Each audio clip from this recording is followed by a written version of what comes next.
여러분, 하늘은, 이 유대인들은 하나님의 공간입니다. 샤마임, 우라노스, 하나님의 거하는 공간인데 우리가 알지 못하는 어떤 차원이 계십니다. 땅은 우리 삶의 공간으로 이렇게 말씀을 합니다. 어떤 차원이 지배하는 세계입니다.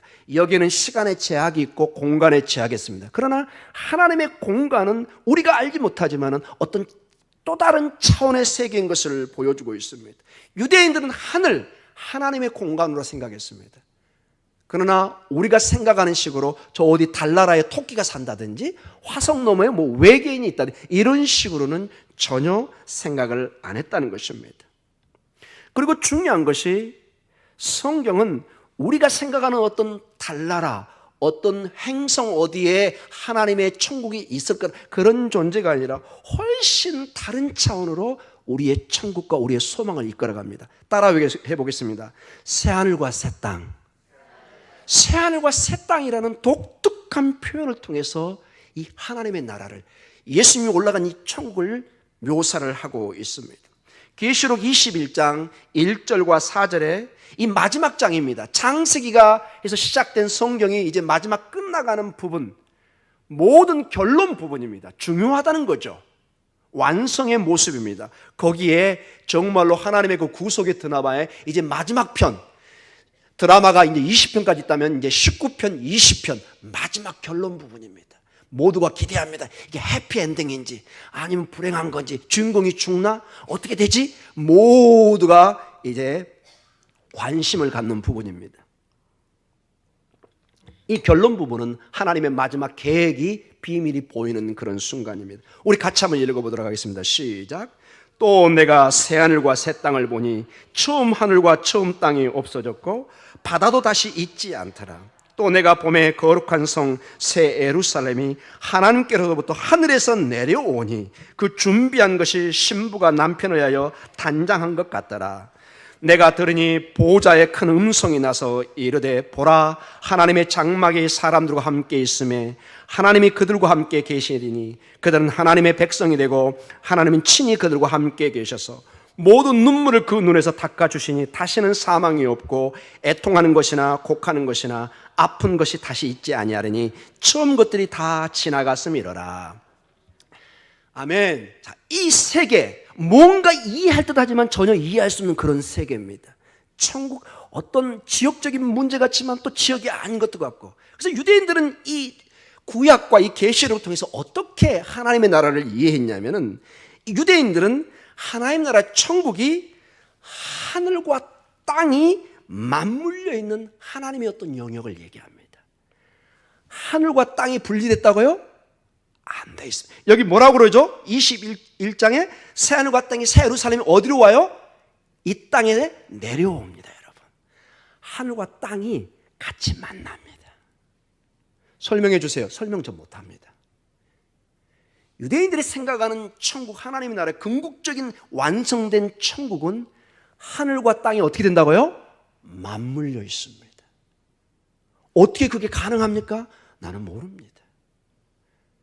이거는 쉽게 대답할 수가 없는 중요한 신학적인 문제고 나중에 좀 더 우리가 토론할 시간이 있을 것입니다. 여하간 여기 보니까 새하늘과 새 땅이 있고 거룩한 성 새 예루살렘이 하나님께로부터 하늘에서 내려오니 그 준비한 것이 신부가 남편을 위한 단장한 것 같아라. 하늘과 땅이 같이 맞물리는, 하나가 되는 놀라운 이 하나님의 세계의 차원과 이 땅의 세계의 차원이 신비하게 맞물려 있습니다. 우리가 생각하는 저 어디 은하수 저편에 있는 것이 아니라 이게 마지막에는 하나가 됩니다.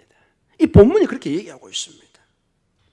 근데 여러분, 이러한 것이 구약에 상징적으로 이루어지는 것이 있습니다. 하늘과 땅이 만나는 거. 제가 어디라고 그랬죠? 이거 아시면 또 뭘 선물로 준비할까요? 예, 고구마. 예. 여러분들이 좀 선물을 주셔가지고 저희 지금 고구마를 잘 쌓아놓고 있습니다. 이제 언젠가는 제가 풀겠습니다. 예. 여러분, 성전입니다. 성전. 예루살렘 성전은 하나님의 쉐키나 임재가 있어요. 여러분, 하나님이라는 것은 천국 그 자체를 의미합니다. 하나님이 어디에 임하죠? 성전에 임하십니다. 눈에 보이는 이 땅에 하나님의 쉐키나 임재가 이렇게 맞물리기 시작합니다. 유일하게 여러분 성전은 하늘과 땅이 만나는 하나의 상징적 의미였는데 유대인들이 이걸 실체로 받아들였습니다. 왜 그들이 1년에 3번 반드시 예루살렘 성전에 갔을까요? 누구를 만난다는 확신이 있어요? 하나님을 만난다는. 물론 하나님은 모든 곳에 계시지만은 하나님은 특별히 임재하는 장소를 지정해 주셨습니다. 그걸 저희한테 왜 그러냐고 물으시면 안 됩니다. 하나님의 방법입니다.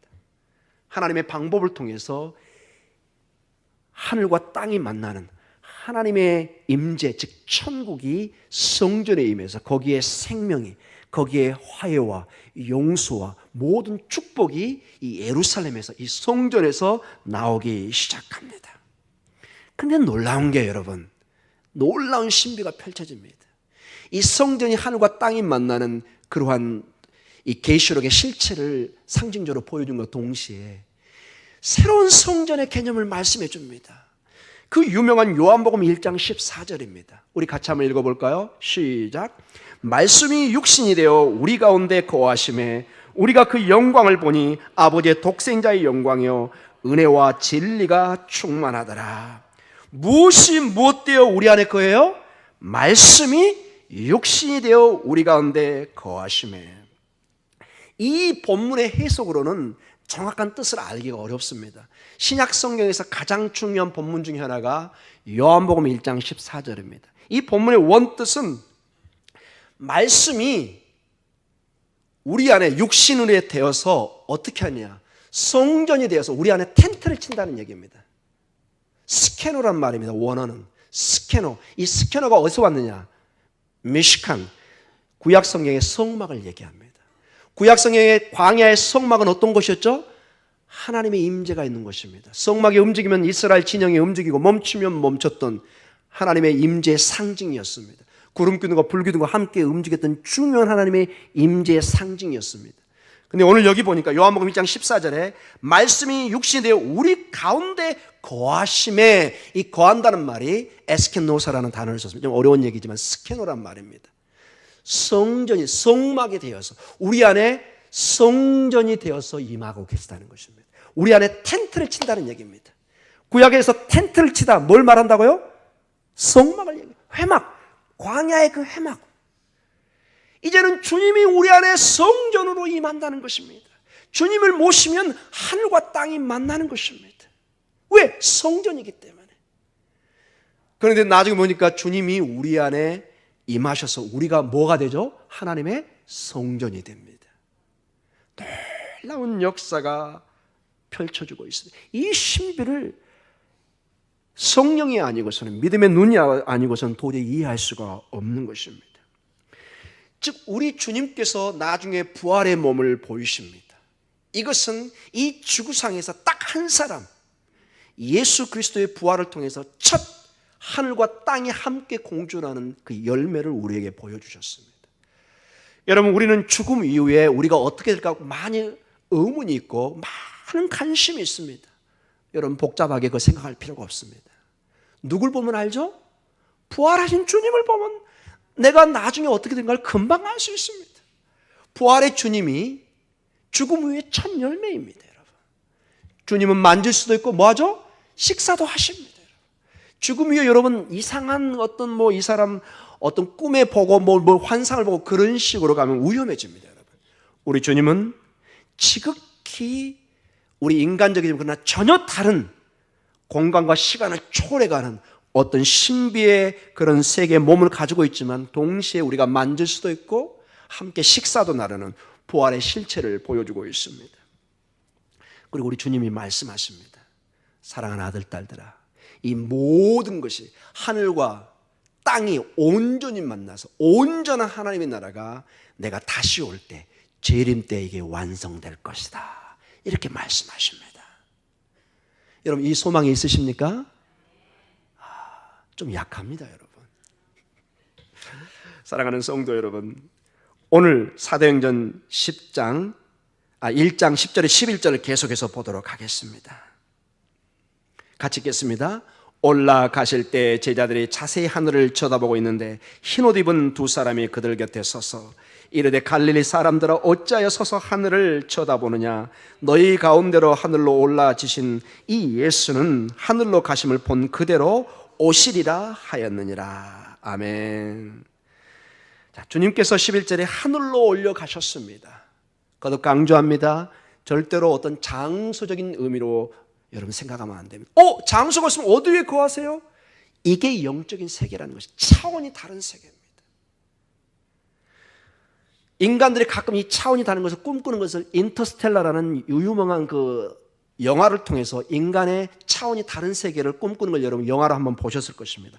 전혀 다른 세계입니다. 옆에 있는데 그걸 볼 수 없는 차원이 다른 세계이기 때문에 누가 와 있지만 알지를 못하는 그런 세계가 있는 것을 인간이 어느 정도 그것을 인지하고 있습니다. 하나님의 공간, 이것은 우리가 이해할 수도 볼 수도 없는 하나님의 차원으로 들어가셨다는 것입니다. 하늘로 올라가셨다. 우리가 전혀 알 수 없는 하나님의 세계, 하나님의 차원으로 가셨다는 것입니다. 그 하나님의 세계와 우리의 세계, 즉 하늘과 땅이 이제 함께 만날 날을 우리가 기다리는 것, 이것이 바로 재림의 세계인 것입니다. 오늘 여기 보니까 그 제자들에게 하늘로 가심을 본 그대로 오시리라. 뭘 약속하는 거죠? 재림을 약속하시는 것입니다. 다시 오시겠다고 말씀하고 계십니다. 사랑하는 성도 여러분, 부활도 중요하지만은 이 승천의 모습은 가장 놀라운 하나의 증거였습니다. 제자들이 이제 보는 것입니다. 우리 예수님이 하나님의 차원으로 가셨구나. 이분은 정말 보통 분이 아니셨구나. 이분은 하나님이셨구나. 이분은 하나님의 영광을 가졌던 분이었구나. 전혀 우리와 다른 차원의 세계에서 오셨던 분이었구나. 이것을 그들은 목도하게 되는 것입니다. 이걸 본 그들이 얼마나 놀랬을까 한번 생각해 보십시오. 늘 옆에 있던 같은 그분이, 늘 같이 밥 먹고 대화를 나눴던 그분이 어느 날 영적인 눈을 뜨고 보니까 엠마오의 그 제자들처럼 그분이 주님이었다는 것을 나중에 알게 됩니다. 새로운 영적인 세계를 보게 되는 것입니다. 자, 이 놀라움을 경험한 사람들이 한 행동과 태도가 이들에게도 도전이 되고 오늘 우리 기도하는 우리에게 큰 도전이 되고 있습니다. 이게 12절과 14절의 말씀입니다. 이 놀란 광경을 눈으로 목도한 사람들이 이제 돌아와서 하는 행동이 있습니다. 12절부터 14절까지 같이 읽겠습니다. 시작. 제자들이 감람온이라 하는 산으로부터 예루살렘으로 돌아오니 이 산은 예루살렘에서 가까워 안실에 가기 알맞은 길이라. 들어가 그들이 유하는 다락방으로 올라가니 베드로, 요한, 야고보, 안드레와 빌립, 도마와 바돌로메, 마테와 및 알페의 아들 야고보, 셀롯인 시몬, 야고보의 아들 유다가 거기 있어. 여자들과 예수의 어머니 마리아와 예수의 아우들과 더불어 마음을 같이하여 오로지 기도에 힘써더라. 아멘. 이들이 와서 그 놀란 광경과 놀란 것을 눈으로 직접 목격하면서 그들이 한 행동이 뭐냐? 오늘 여기서 보니까 오직 마음을 다하여 기도에 힘쓰는 모습입니다. 기도. 다른 그것이 아니라 기도하고 있습니다. 기다리라, 기다리라 하는데 그 기다리는 자세가 그냥 일상적인 삶을 통해서 기다리는 것이 아니라 가장 중요한 우선순위가 기도, 예배인 것을 보여주고 있습니다.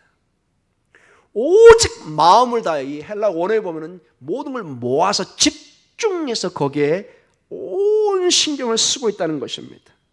정말 간이 저리도록 간절히 기도하는 모습을 보여주고 있습니다. 이러한 모습은 사도행전의 중요한 성도들의 신앙 자세를 보여줍니다. 이것이 오늘 우리 목동중앙교회 여러분과 저에게 가장 중요한 자세인 것을 보여주고 있습니다. 이 기도의 자세는 우리에게 너무나 중요한 점을 도전해주고 있습니다. 이 땅을 사는 우리 성도들은 주님의 재림을 통해서 완전한 하나님의 역사를 바라봅니다. 그런데 이 땅의 삶에서도 하늘에 계신 아버지 하나님과 예수님의 생명에 참여하는 길이 있다는 것입니다. 온전한 하나님의 나라가 아직 임하진 않았고 우리가 하나님의 차원으로 갑자기 들어갈 수는 없지만 이미 하나님의 나라가 와 있는데 그것을 어떻게 체험할 수 있느냐? 유일한 방법이 있습니다. 그게 뭐라고요? 기도라는 것입니다. 여러분, 기도는, 이 예배는 구약의 성전의 역할을 그대로 재현하는 것입니다. 하나님이 이 기도를 통해서 임재하기 시작합니다. 하늘의 비밀을 보여주기 시작합니다. 하늘과 땅이 만나는 역사를 주시는 것입니다. 이건 제 얘기가 아니라 오늘 이 성도들을 봐보십시오. 그 하늘로 떠난 전혀 다른 차원에 우리가 만질 수도 없고 더 이상 볼 수도 없는 그 하나님을 이제 볼 수 있는 길을, 그분을 어떤 면에서 영적으로 만질 수 있는 길이 생깁니다. 그게 뭐죠? 기도입니다. 예배를 통해서 우리는 하나님의 이름을 부르고 그분을 임재하게 하십니다. 오 주님, 이곳에 임재하여 주시옵소서. 우리의 기도에 응답하여 주시옵소서. 우리의 찬양을 받으시옵소서. 이 모든 것이 하나님의 임재를 부르는 방법인 것입니다. 기도를 통해서 이 일들이 이루어집니다. 계시록 5장과 8장에 우리의 기도는 마치 향처럼 하나님의 보좌로 올라가기 시작합니다. 모든 것이 예배의 언어입니다. 우리는 더 이상 육신에 보이는 지상 성전을 통해서 이제 더 이상 우리는 예루살렘에 지금도 그 성전 자리가 있습니다. 거기 가야만이 하나님을, 주님을 만나는 것이 아니라, 어떤 사람은 그렇게 생각하는 사람도 있습니다. 제3의 성전을 저기 지어야 된다고. 저는 그것은 옳지 않다고 생각합니다. 이곳에, 기도하는 이곳에, 예배하는 이곳에 하나님의 성전, 하나님의 임재가 있는 것입니다. 여기 있다 저기 있다 하는 것이 아니라 여러분의 기도의 밀실이 하나님의 임재의 장소인 것을 믿으시기 바랍니다. 사랑하는 성도 여러분, 어떤 것을 자꾸 보려고 하면은 우리는 나도 모르게 어떤 사람 중심, 건물 중심, 어디에 집중하게 됩니다. 그게 꼭 나쁘다는 건 아니지만 영적인 차원에서 볼 때는 굉장히 위험한 것을 보게 됩니다. 자금의 나라의 상황도 어떤 한 사람의 사악한 그것이 계속 집중적으로 보도되는 걸 여러분 보실 것입니다.